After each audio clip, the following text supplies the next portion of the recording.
we are going to make a red velvet cake with cream cheese frosting using Delecta's cream cheese. Let's add a red velvet cake premix in a bowl. Add in water and mix it well. Now add in oil and whip it until it forms a smooth batter.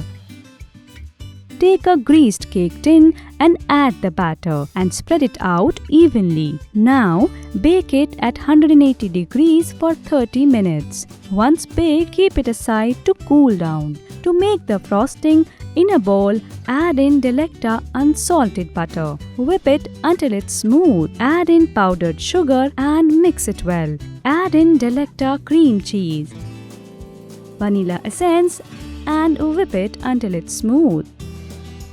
Now, take the cake and cut the top layer off and divide it in two, just like this. Take the base layer and pour sugar syrup on top. Add in the cream cheese frosting and spread it evenly. Repeat the process again with the second layer. Also, apply the frosting on the sides and then take red velvet cake crumbs and spread it across the cake. Take the extra frosting and pipe it using a star nozzle. Red velvet cake is ready. To learn more delicious and easy recipes, don't forget to subscribe to Delecta.